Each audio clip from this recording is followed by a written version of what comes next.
There's something really important as well to note about this list, and that is that it plays Llanowar Elves. This is a card that does not get enough respect in 2025, and this is a deck that shows off the power of the original, not the best, but the original Mana Dork, being able to ramp into big plays, 3 drops, 4 drops a turn earlier.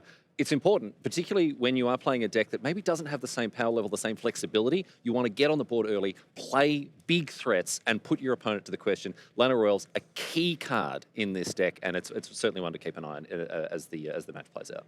Both these decks are very, very cool, and I can't wait to see them. Some good, honest magic. Green-white, let's go. Alien Corey, take it away here for round 6. We'll do our best for some good, honest magic here, Maria. Welcome, everybody, to the Pro Tour feature match area. We are very excited to get into this matchup because, Corey, we haven't seen this Gear Hulk in action as of yet. No, not really. And, you know, it's not the most commonly played card by any means, and the fact that we get to see 8 of them in this match is going to be really, really exciting. Both decks look really sweet as well, so, yeah, this is going to be a great match. If you had to pick one of these lists, which would you go for? You know... Selesnya or the soggy version thereof? You know, I think I would probably go with Selesnya. I think Cage, like Monty was saying, the Collector's Cage is going to be so big. If you can just really go way over the top and sneak in an Overlord, I think you can go really wide on this banned Gear Hulk list. But, I mean, I can't really turn down the value of Bright Glass Gear Hulk to get Mockingbird, and then the next turn just keep Gear Hulking every single turn. I mean, that's really sweet. Plus, you can get the Dusk Rose Reliquary to be able to deal with the Cage. So both decks have a lot of game to them, and should be exciting to see. Do it that. So super keen to see how things kick off here, and it starts with a classic in Llanowar Elves. Yes, absolutely. Gotta love the Llanowar Elf. It really is the best Llanowar Elf deck. Being able to go 1 to 3 in these Selesnya Cage decks ends up being very, very good.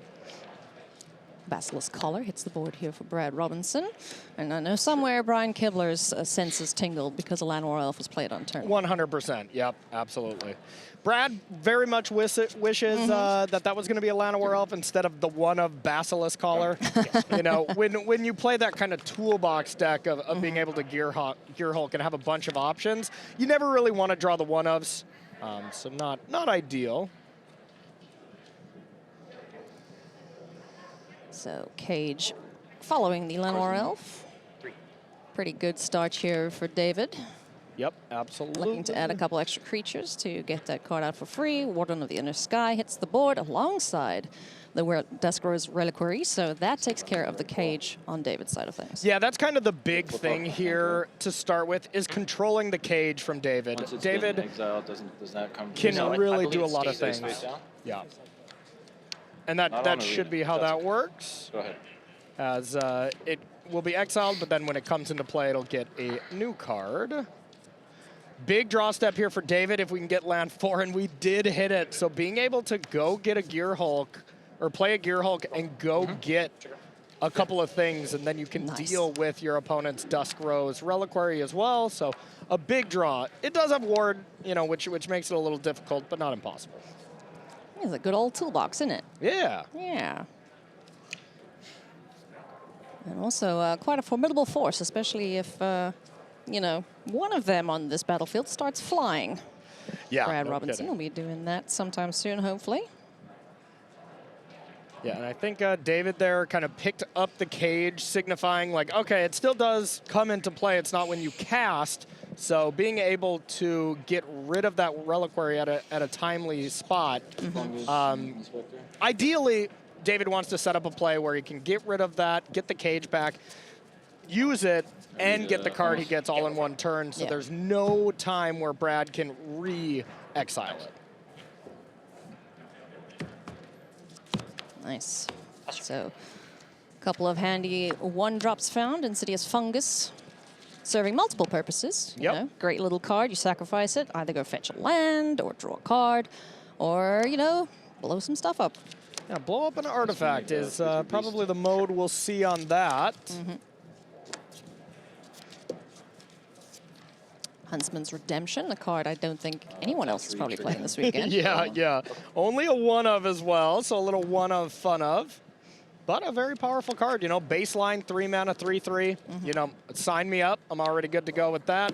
And then being able to get some extra value out of it, of course, is pretty strong. Yeah, could get a land or a critter, you know, and just keeps putting things on the board, which, you know, the bunny cares a lot about. Exactly. We haven't seen the bunny yet, have we? Where is he? Virtue of Loyalty, another absolute beater if this board goes wide enough here for Brad Robinson. On the other side of things, Novice Inspector, Insidious Fungus, excuse me, Duskro's Reliquary, and Paw Patch Recruits. So pretty powerful 1-drops here. Where does he want to go first? Yeah, so no ability to get rid of the Reliquary and activate the cage is 1 mana short, because would also have to play one of the creatures to then sacrifice. So if David were to find 1 more mana, is able to get that value going. So next turn, we will probably see it. But just developing the battlefield for now, getting some extra creatures on the battlefield, and then try to blow up the artifact soon.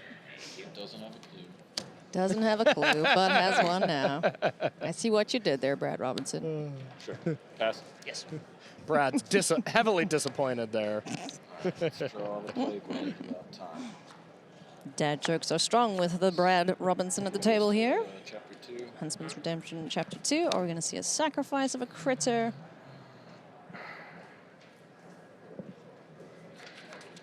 Cards in hand. 2. Fungus and Reliquary. Has the Gear Hulk with the waste, is able to cast it? No, actually is not. Doesn't have double green at the moment, so Brad's mana not really agreeing here. Sure. Could have found land, though. Yep, and I guess is sacrificing to figure something out here. Not ideal, you know, when you give away the front part of your saga here. Yeah, it's not the best, but I think over time, this Warden of the Inner Sky represents a lot more value, so Yep, yep. much more than the 3/3. So go get the land, get this mana base fixed up. It is a 3-color deck, so... Yep, there's definitely a cost to Brad's deck. Save you the time. Yeah. There's definitely a cost to Brad's deck's mana base compared to David's. David is definitely the more streamlined deck. Green, green, white, white. Good. Yeah. What do you mean by trigger twice? Oh, sorry. Oh, Trigger, get 2 things. get sorry. 2 things. Understood. Sorry. Apologize, yeah. No, all good. So it gets to go and find 2 goodies. There's a couple options in the list. There's a Shard Mage's Rescue, a single copy of. There's a Ghost Vacuum, the Reliquaries ×4, Color, and then a bunch of 1-drop creatures that we can go fetch. Yep. Seems like step number 1 in Brad's version is there's got to be a Mockingbird, because then you just keep that value going unless you're really far behind. Which doesn't seem to be. Yep, definitely not. And with David's setup here for next turn, has the ability to go Duskro's Reliquary. I feel like we're going to be saying that a lot this match. The DRR. Yes. That's not easier. Be able to play that, sacrifice a creature, pay the ward to get rid of the opponent's Reliquary, and then activate the cage, maybe find an Overlord underneath it. That's like the surface value play for David, and it seems like a good one to me. All right. Draw for turn. What does David find? Oh, another Gear Hulk. Does that change things up at all? Doesn't look like it. Definitely tempting, you know, as David is going to want to be pressuring with his Gear Hulks, as Brad wants to save his Gear Hulk so he can Mockingbird them. So Brad is incentivized to keep some of these Gear Hulks alive. These Gear Hulks don't have ward.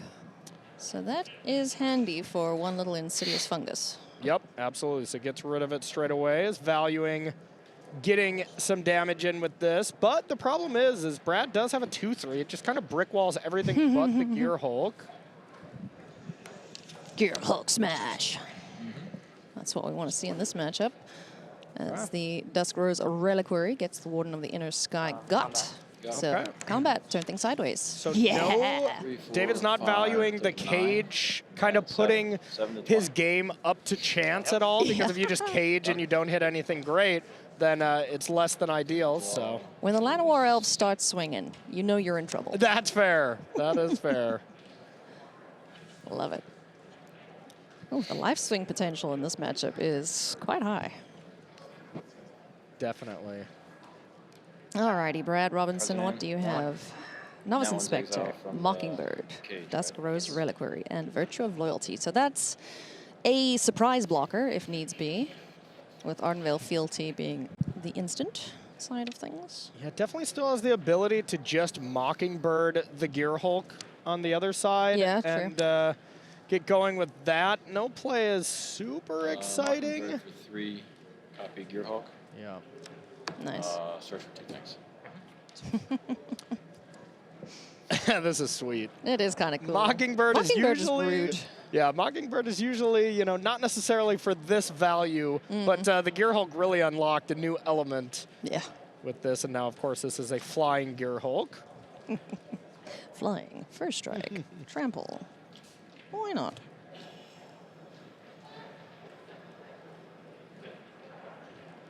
That's pretty sweet.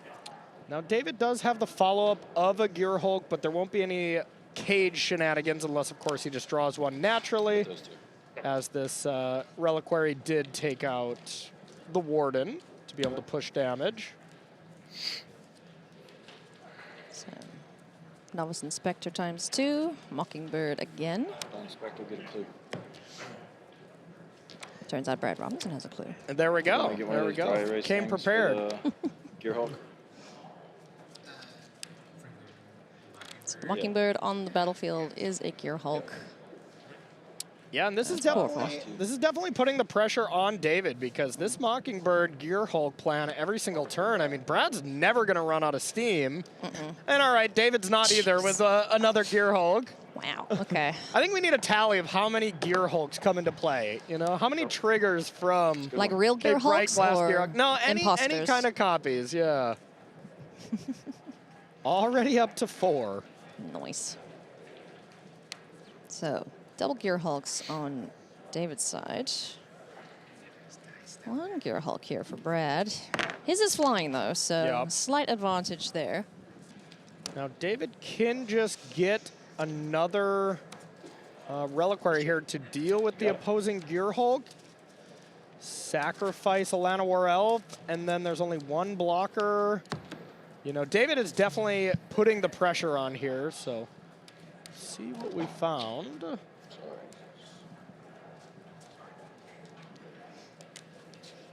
David is playing 2 Dusk Rose Reliquary.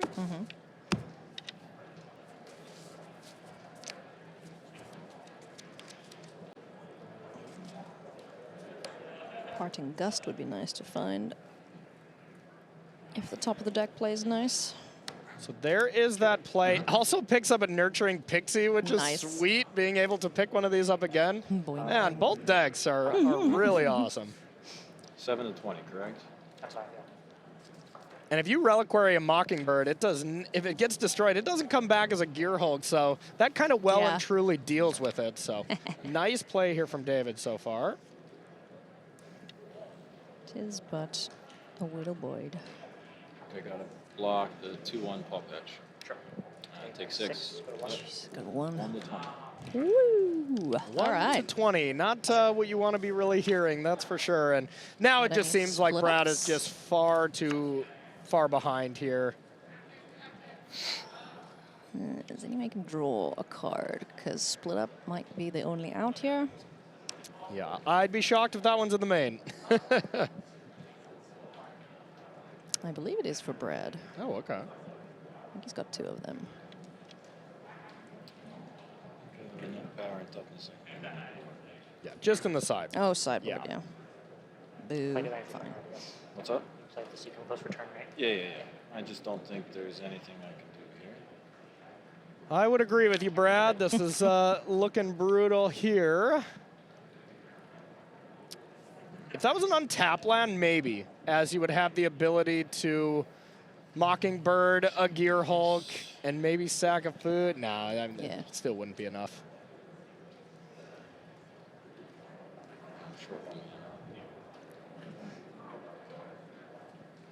So thinking of every possible out he can find here. I mean, this was just like a Yeah, I can see a it. battle of resources between all these Yep. one drops. It's pretty cool.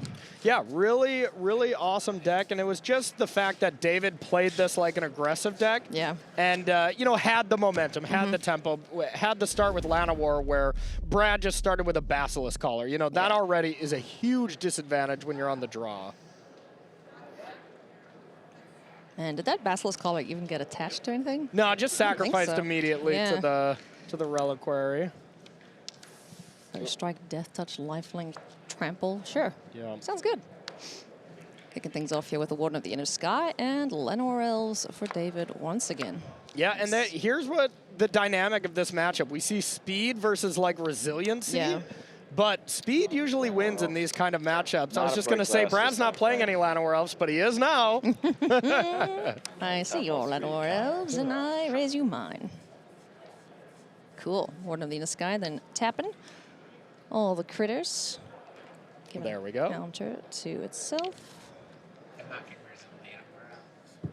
3 counters needed to get it flying and vigilant, and also getting scry off of that. So And the big problem here, though, is Brad does not have another land. So if that Llanowar Elf gets dealt with and we don't find a land or anything like that, Fine land.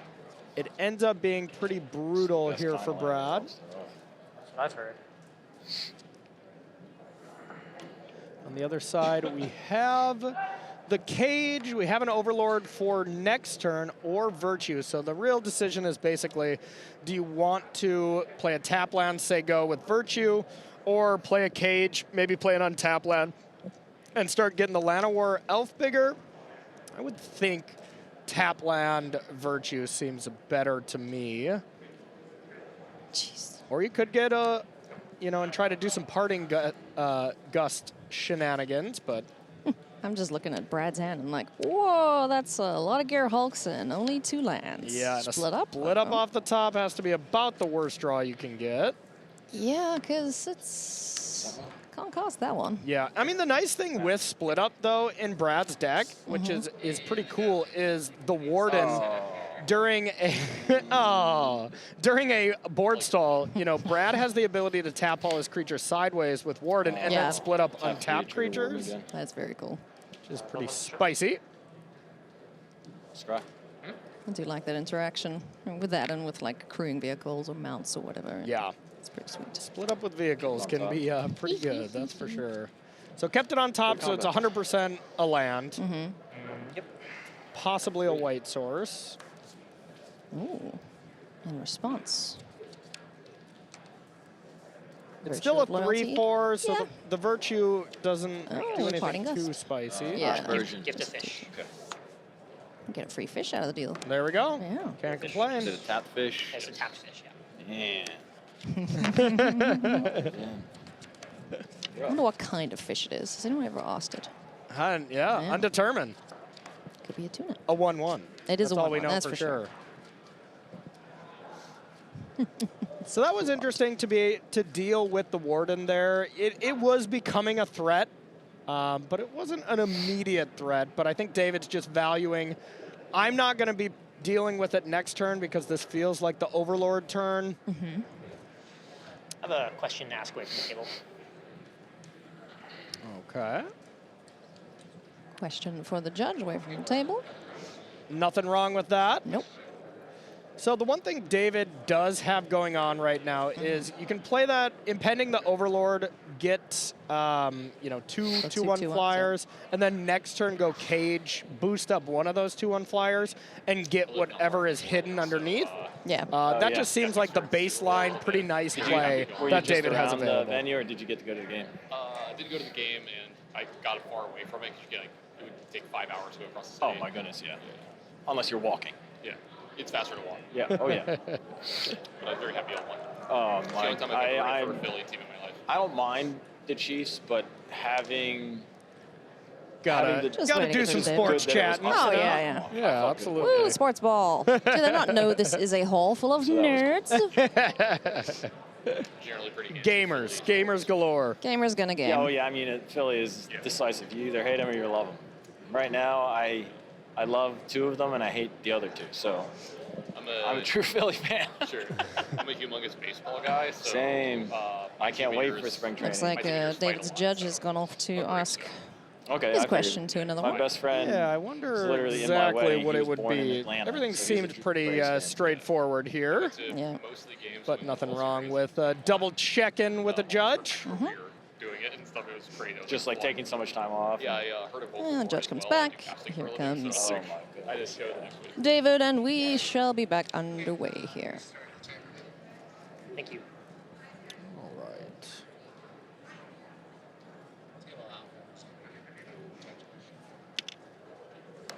Yeah, it seems like just a slammed impending overlord here. It has Hard to been deny impended. that. Here come the 2-1 Flyers. Pass a next turn, I'll turn. go take this down to 3. Cage. You got to think Brad has an untapped land here. It would make a lot of sense with keeping it on top, and then, you know, has these gear hulks ready to go. Oh, A perfect land off the top, green-white fast land. Who says standard can't have good mana? I don't think anyone said that for the last like 3 Yeah, years, right? honestly. Yeah. Trigger. To be fair, Brad's yeah. deck doesn't have the best mana, but Hey, look, it's doing its best. there you go. There you go. The amount of fetching done with this list, you know, think you had the fetch lands. Yeah, absolutely. So it looks like Mockingbird and getting a Warden. So, okay, we're trying to set up. We still need another white source to make something like this happen, but Brad can set up a nice little play of being able to go Warden, if we find third white source, tap your 6 creatures, because we have exactly 6, and then split up the untapped one. So something that will be available if we're able to line that up. So Mockingbird, Warden of the Inner Sky, fetched, split up in hand, as you mentioned, and the Bright Glass Gear Hulk, number 2. So plenty more coming down the pipe here for Brad Robinson. David Frischer gets to untap with his critters. Let's see if we do some cage nonsense. Yeah, and this is the power of the deck. Collector's Cage is really what makes these Celestia decks really tick. And this deck kind of came to be as it was a very good deck against the Dimir decks. So that's kind of what David wants to be playing against, is these bounce house decks over and over. But Yeah. of course, you're doing some powerful stuff. You can, you know, kind of cage into overlords against any deck, and it looks pretty impressive. I do like us a good Overlord. Let's see what's going to come out to play here from underneath the Collector's Cage. This card was an absolute beating in the limited format. Oh, yeah. Jeez. Oh, yeah, absolutely. It's like, oh, you have the thing straight away? Cool. You're dead. Yeah, and just being able to add a counter every Yeah. single turn, that was a good one. You know, it's kind of like the Perilous Snare in the new set. There you go. So it doesn't seem like anything's a slam dunk, which just gotta mean, you know, no overlord. Yeah. But of course, you know, David just thinking out all of his plays here. Played next to him and against David plenty of times on the SCG circuit, and he's the real deal. He's an incredibly good Magic player, so it's nice to see him kind of break through Yeah. and make it into the pro level here. It's awesome. Ooh, mystery card. Gifting a fish. Another fish! Woohoo! This one could be a carp. Yep. Have another fish. So we'll see now if these Flyers want to get in there.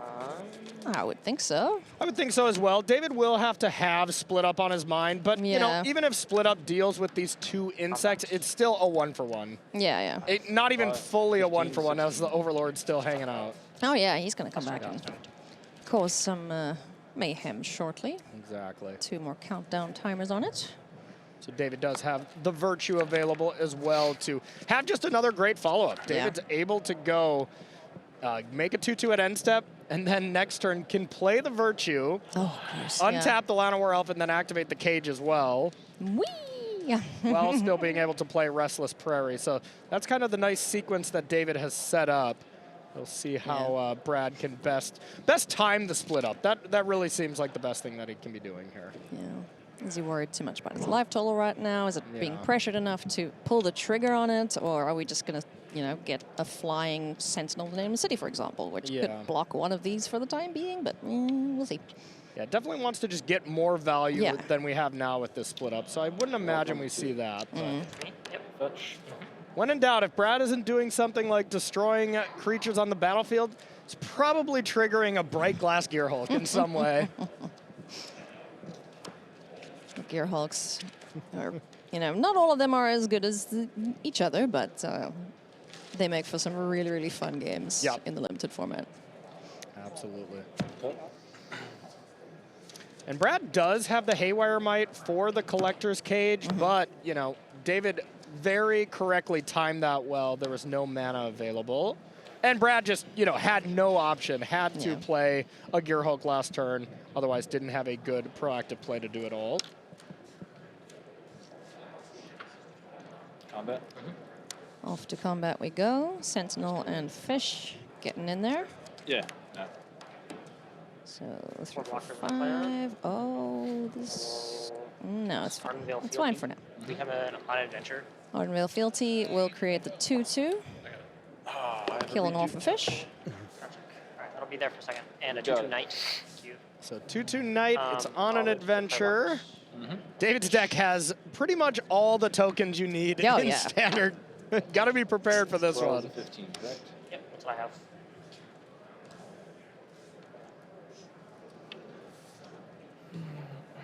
So at least one critter dealt with, down to 12. David Frischer goes.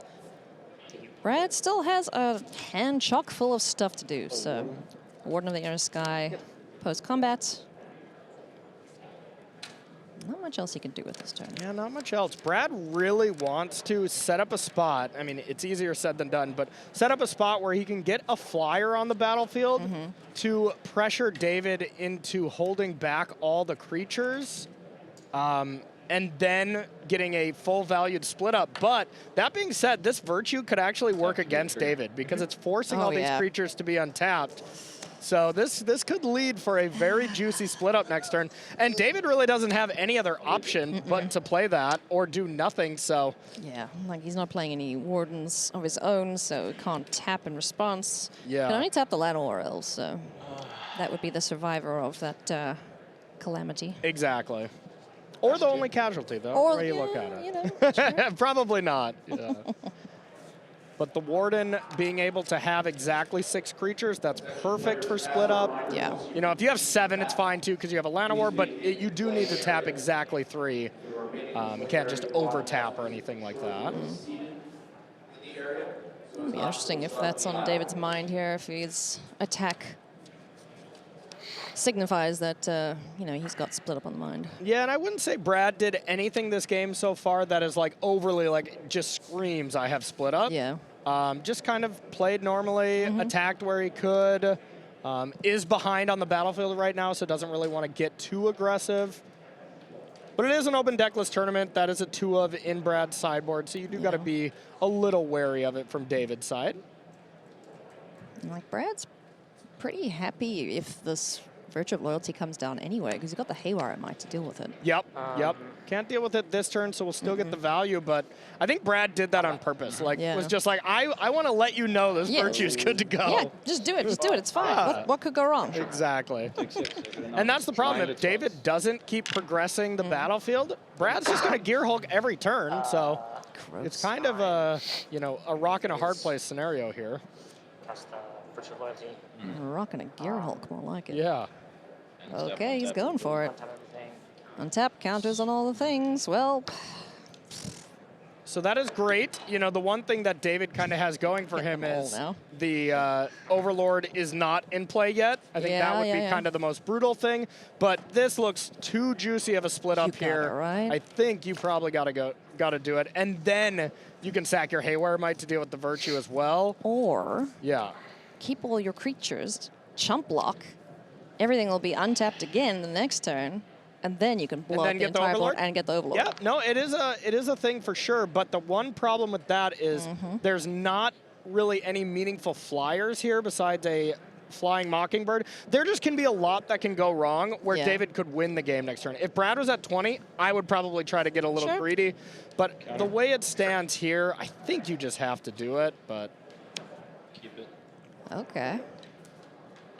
Nice. Tapping the map tokens. so Scry on the counter on the Warden. seems like a pretty just easy play of like Tap tap all your again. creatures, split up, and then Haywire you got a lot of options, you know? Like you have Yeah. 3 different targets here. You probably just hit the Overlord before it becomes a creature. Has it changed? Did it change Yeah. this time? How about now? Targeting untapped creatures. Tap that elf. Tap that elf. Yeah, I would think tap the elf. Oh, okay. Oh, just David's scooping just it like, on yeah. up. All right.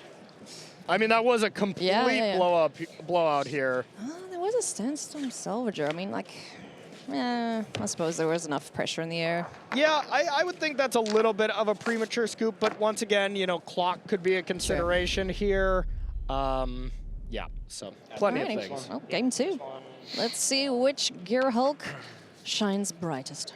I also believe I spot underneath that Llanowar elf. I think that's a Frank Karsten token as I was well. gonna say, that who's looks also very here, familiar. probably right behind him. So Yeah. yes, excellent. Brad's got good taste. Judge pandering to our spotter. Yeah, there we Hall go. of Famer slash analysis statistics god. It's cool with me. Yeah, Frank's the best. he is. So Collector's Cage to get this going to start, but no Llanowar Elf this time for David, and that is kind of the biggest advantage from this Celestia Cage deck is you just really have that ability to be faster than Brad. And if you're not faster, you know, Brad has more, you know, kind of meat and potatoes in the deck, like more very powerful individual cards rather than more synergy, I would say. Oh, yeah. Besides the Gear Hulk Mockingbird synergy, that's through the roof. Hey, the bunny's here. Woo! There we go. Okay, now we have a game. It wasn't one until this point. Okay, okay. The Regal Bunnycorn has arrived. I have myself at 19 and you at 20. Yeah, Brad's deck does kind of feel a little similar to like these Azorius aggro decks that were kind of popping up that never really had amazing results, but they were okay. Ended up being just the Pixie decks were stronger, Yeah. kind of pushed that deck out. But this is kind of blue-white that just splashes Gear Hulk essentially. And that Splashes. kind of, you know, and then that leads to the power of unlocking Bunnycorn and Mockingbird. Sandstorm Salvager, that's another mouthful to say 10 times over. Brings 3/3 Golem friends along with it. Oh boy, yeah. Its activated ability is pretty sweet too. Counters and trample. Yeah, You ever seen Dora another the great Explorer? card. I'm not that familiar. Oh. Same that. Same that. Good banter in our feature match Exactly. area. Love They're to see having it. fun. Yeah. Hey man, if you have kids, you've seen Dora the Explorer. I was gonna say, if he's a dad, like his dad jokes are on point. There you go. Yep, Everything. He's well absolutely. trained in the art thereof. Bet you he hums Baby Shark inadvertently. Who doesn't? Yeah, absolutely. Novice Inspector twice, and Warden of the Inner Sky, as well as Shard Mage's Rescue, the one of that was in the main deck for Brad Robinson. Gear Hulk and Split Up on the other side of things. Yeah, it split up on the other side, so now we'll see how much Brad leans into it. You know, Brad heavily took advantage of Split Up from his side, but, you know, as great as Warden of the Inner Sky is at helping out your Split Up, it's also really bad at setting yourself up. And here we go, Brad did exactly that. Set himself up for a huge Split Up here. It's a hard one to deny. You're gonna do it. He's like, There's have gonna you be a seen big this ol' one? kaboom, yeah. Have you heard of this card? I have a couple of those. Don't split the party. Yeah, Do so they know anything about D&D? So Split Up has been phenomenal It's for been both so good. players so far. This is such a sweet, sweet removal, piece of removal. Like, Yes. I love it. So now David has set up a really sweet line where he has this take 5, great, that's all fine and good, but has land 5 and is able to go Gear Hulk next turn. Oh, yeah. And you have to actually boost up the Gear Hulk with how this is all spread out. Sure. But then activate the cage as well. So Oh, that's sick. gonna be sick if Brad doesn't have any way to interact with it. Yeah. And he does not. He doesn't. He's going to come up the battlefield here quite a bit and won't have to worry about trample if David takes the line you're talking about, Corey. Yeah. So now it's just a big think. What can I put on the board here with just 1 white mana so far?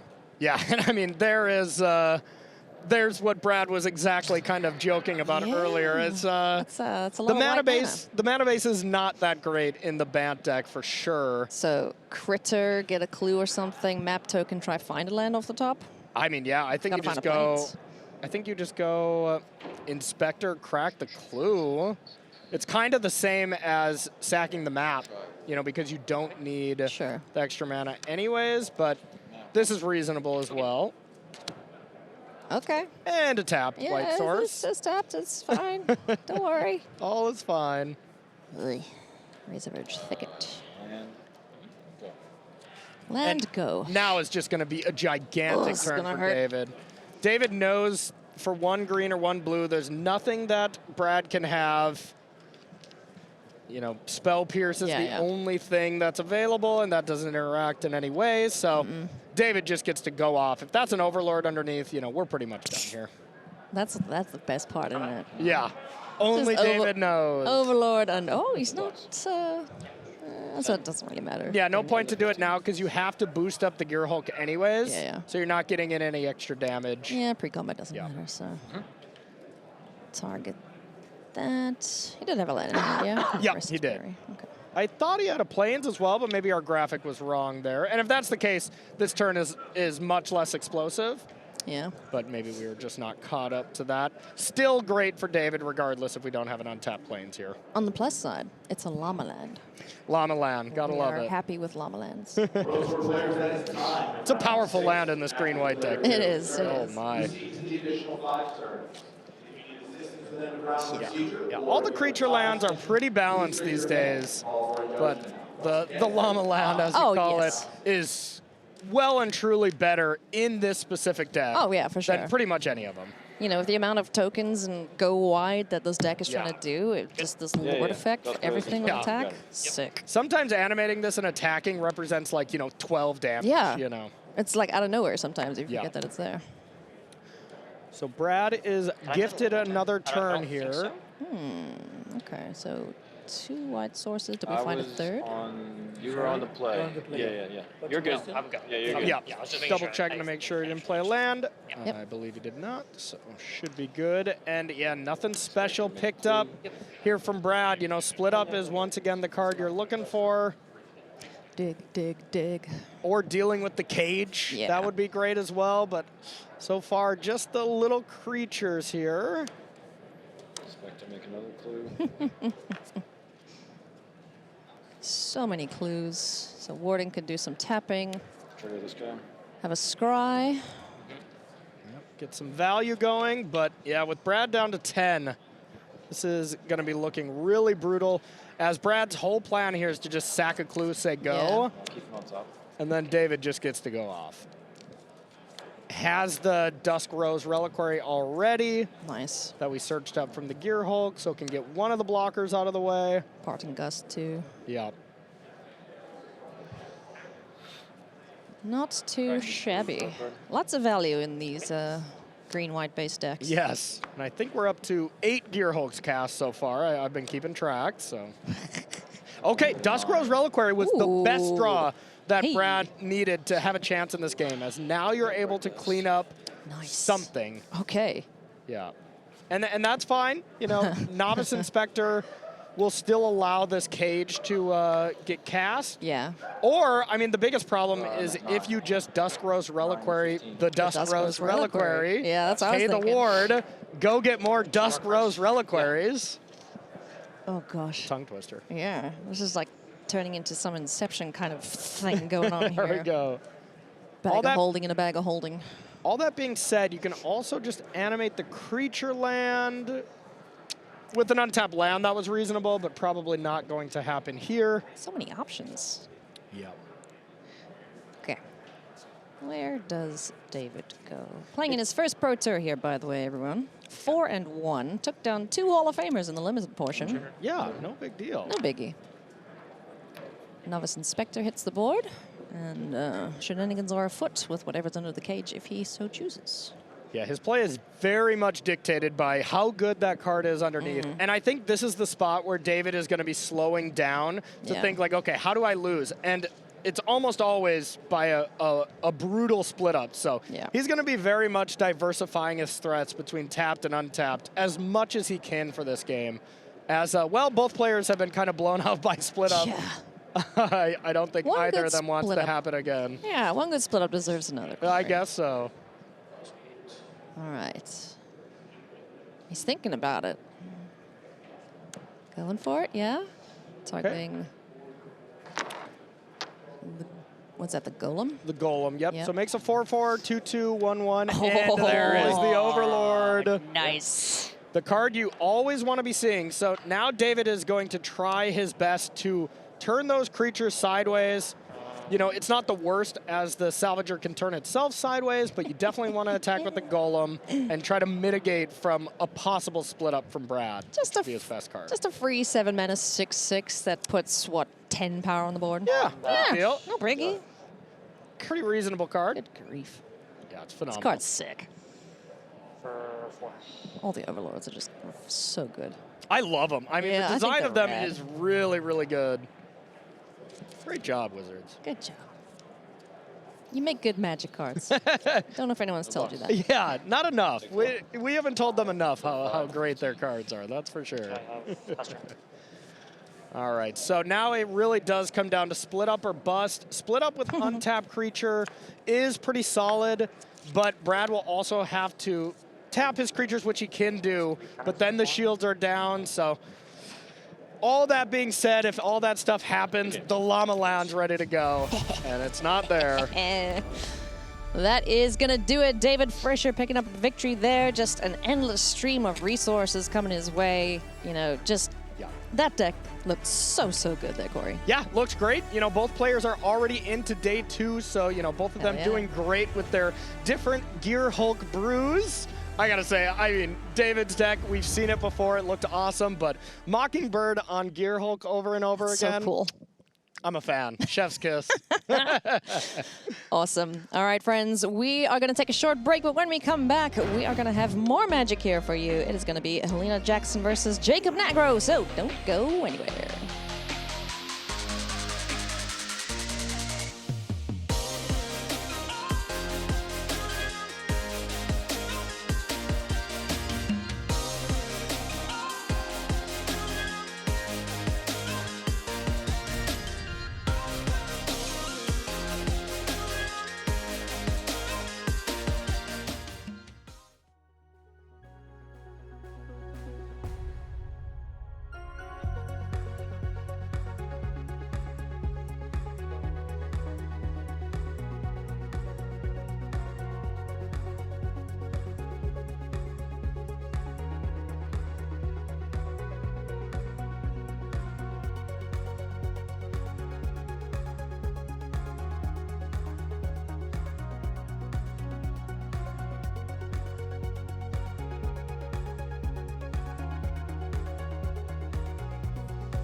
Welcome back to a frosty Chicago, Illinois. Pro Tour Ether Drift has drifted into action here this weekend, and looking to warm things up here a little bit, Corey. You know, maybe burn some rubber and get some people a lot of money, perhaps. Was it supposed to be about snow drifts? I thought that wasn't the...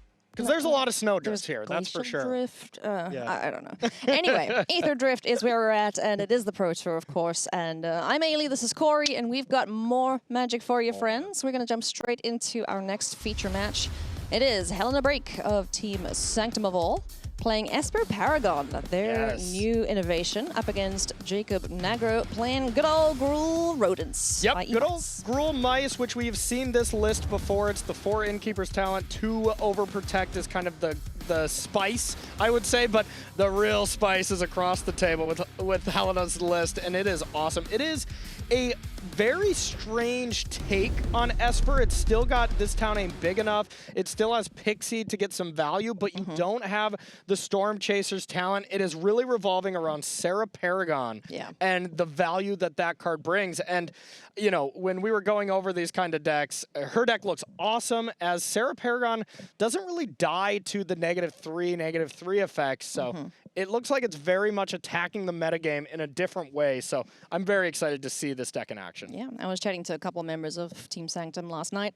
You know, just be like, okay, tell me a bit about this deck. Yeah. You know, innovated by Claire Reinhardt and Jason Yee. Oh, okay. And basically, they figured Esper or the Blink decks were going to be pretty prominent, and they wanted to figure out, okay, how do we beat this? And this turned out to be one of the best ways it could, and they also say it's pretty good against the rest of the field, so they were quite happy with it. Awesome. Well, I mean, this play was great, being able to kill both creatures and leave yourself with a Pixie laying around. You know, the interaction with Grim Bauble being a 1-mana way to do this instead of Nowhere to Run being 2 mana ends up being really huge. So, yeah, I mean, Team Sanctum always prepares, always brings the spice, and they originally had that spice of Storm Chaser's talent. This town ain't big enough in the Otter deck here at the World Championship. So for them to not be playing it now, even though it was kind of the thing that they had going on, there it goes. Really says something. We are in game 3 here. Both players have picked up a game apiece, and a paw patch formation from the sideboard taking care of the Paragon this time around. Yep. So no value off of our Angel this time. Yeah, very important, as the Paragon just really is unreal. Being able to bring back Fabled Passages as well, but here's the Momentum Breaker. Yeah, does still do something if there's no creatures on the battlefield. They do discard a card. It's kind of like a Tithing Blades replacement. Yeah. You know, it's force a sacrifice. It's Hopeless Nightmare and Tithing Blade combined, which... Except you get the life later. Yeah, and you gain some life. Momentum Breaker is a phenomenal card. We even saw, you know, Ben S was playing 4 of that card in an earlier round. Not too shabby. And animated the creature land to be able to get some pressure going, but that is one thing Jacob is very much lacking at the moment. Yep. Notably, a mouse. Yeah. Yep. It's a mouse and a ninja and a lizard for whatever it needs to be. There you in whichever go. deck it finds itself. Yeah, it's very important in this deck for sure. Sorry, I have a thing for cats. Helpful Hunter brings a card, and it's also a great thing to bounce and replay. The cats have a thing for mice as well, They so do. they're excited to see this matchup. It depends on the size of the mice, though, because like my cats would definitely run away from a certain There you mice go. if they had that many counters on them, for example. Questing Druid, Seeking the Beast, looking for some action on top of the library there for Jacob Nagro. So the Nowhere to Run now to be able to deal with presumably the land, but yeah. Yeah, get that out of there. And everything going Helena's way so far. Questing Druid, comes off an adventure. Heartfire Hero joins the battlefield. Counter on the Druid. So just gumming up the board here. Going to target the Heartfire Hero and getting for a little bit of damage. Still relatively high life totals, so very much trying to find maybe another Sarah Paragon. Yeah, that would be sweet. To just really start going over the edge. And yeah, if you can ever Sarah Paragon and even getting back something like a Helpful Hunter, like the value there is great. You get a body, you get an extra card. So that's kind of the thing that everyone on Sanctum is kind of trying to line up the play Sarah Paragon on turn 5, bring back a land, or get some value immediately in case it dies. But, you know, as I look at the removal sweep from Gruul, from Esper Pixie, it's hard to kill. The floor toughness is really, really strong. So I would bet this version struggles a little bit more against Domain, which is already kind of rough. But I bet it has a big advantage in the Esper Pixie and Gruul list. So a nice innovative take, as per usual from this team. You know, as we've come to expect and enjoy from Team Sanctum, as we now have Restless Ridgeline getting frisky, targeting the Heartfire hero. So getting the counter on. Pretty sure we already put on the counter, but that will be a 5-power creature here. Looks like just chump blocks. Yeah, and, you know, fill up the bin for Paragon. If it shows up, it's going to have some options. Yep, absolutely. Bobble now being utilized to try and shore up the draws here for Helena. Yeah, and Helena has a decent amount of sweepers. This isn't, you know, the Esper Pixie list that's not trying to deal with a lot of creatures game 1. There are sweepers in the main deck. Day of Judgment, temporary lockdowns, plenty, and there's a pest control as well.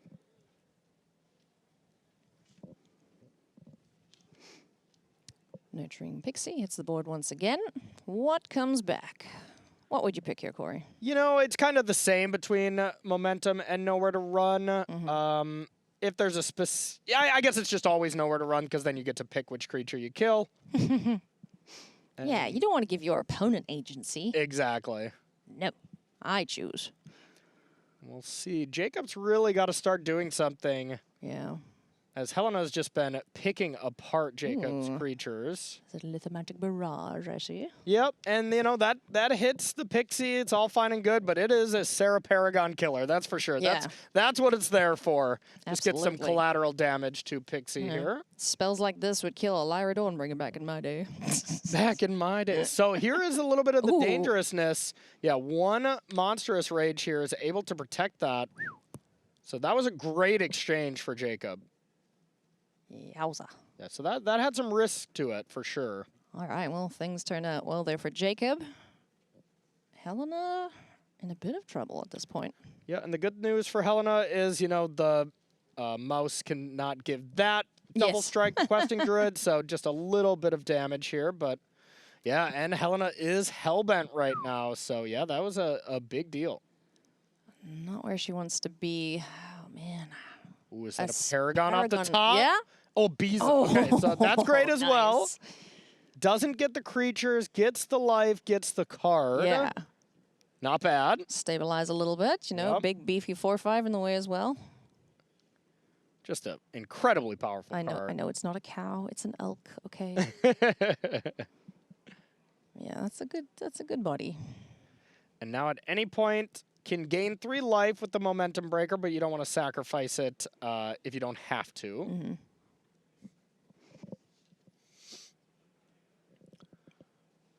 Still no cards. Oh, 1 card in hand for Helena. Yep, so. drawn off the Beza. Now, you know, she's just definitely saying, all right, 1 more Paragon, come on. Oh, man. Paragon only gives, you know, like the 1 extra card a turn, but it could start a chain of, you know, chain reaction of things. Definitely. So. I mean, there's also other great draws, you know. Yeah. This is also a 3 Overlord of the Baelmerk deck as well. Would look incredible here, but this creature does need to be dealt with. It is large. Yeah. Good old 6-power Trampler. A bounce or something. What could take it out of its here? Day of Judgment, temporary lockdown, probably the best thing right now. Let's see what we got. Can she find it? Oh, okay. That was the Legions of Ash. Oh, yeah. Excellent. Legions to Ashes. Nice. Cool. It's good for token decks, which we've seen quite a few of this weekend. No, that was a great draw. Now you just have 1 problem to deal with, and then you basically have this game all wrapped up. But, you know, Jacob does have a pretty aggressive clock there. There is a creature land ready to go, so this is an attack for 8 trample. And the Oh, Nice. beautiful there. Bouncing the questing druid, which is something you don't want to do often. But in this case, yes. Yeah, in this case, it was, well, not dying to the amount of trample. Yeah. As That was a sick play. Yep. And now gets to replay it.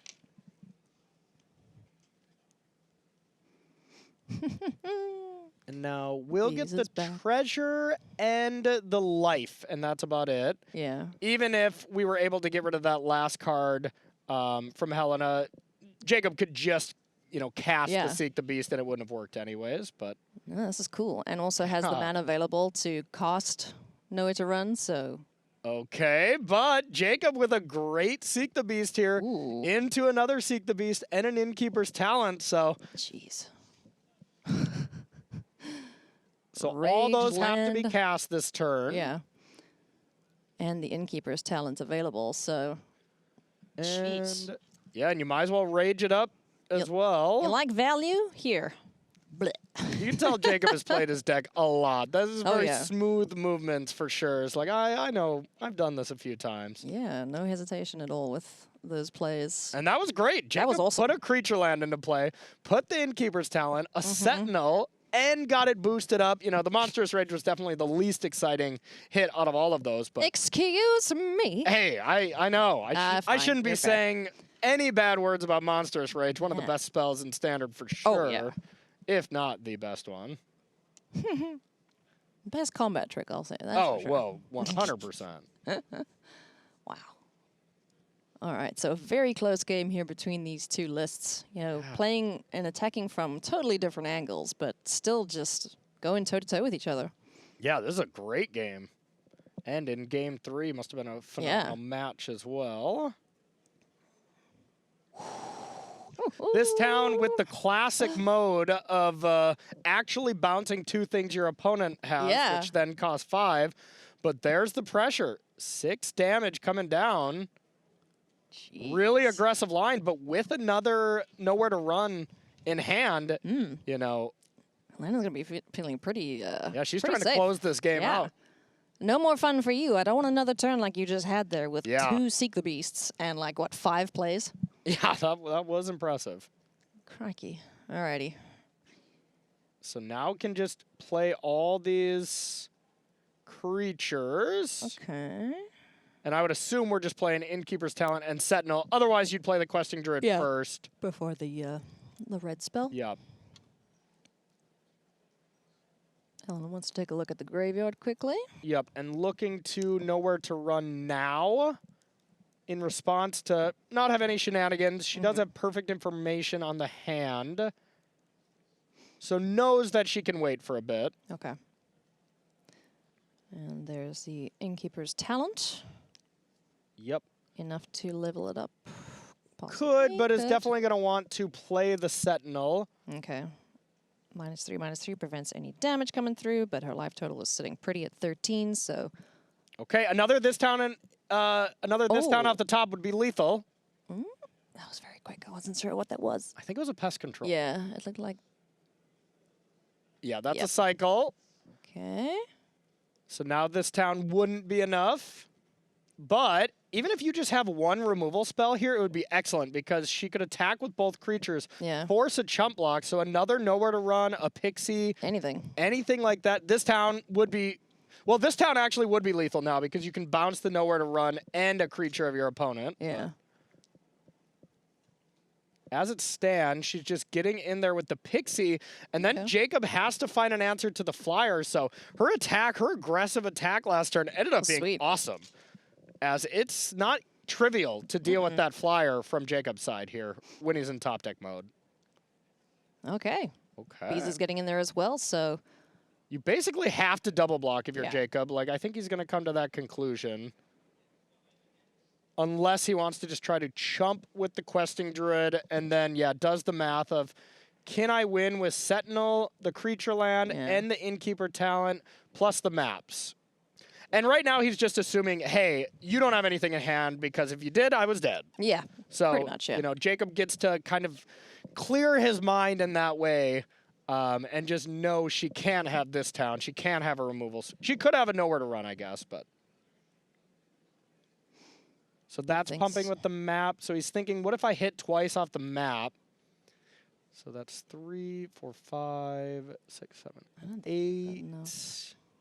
8 damage, 9, 10, 11. I'm counting like 11. Yeah, I think he's just short. Yeah, I mean, you give yourself the out of like if you top deck Monstrous Rage, I guess. Yeah. So he is going for that line. The land's a 3/4, gives 2 extra power. Okay, and I mean, if he didn't draw a removal spell, he has to just go for it. Yeah. And just hope for the best anyways. But I think without like a Monstrous Rage, I don't think it's there. So leveling up. Are we leveling up? No, it doesn't look like it.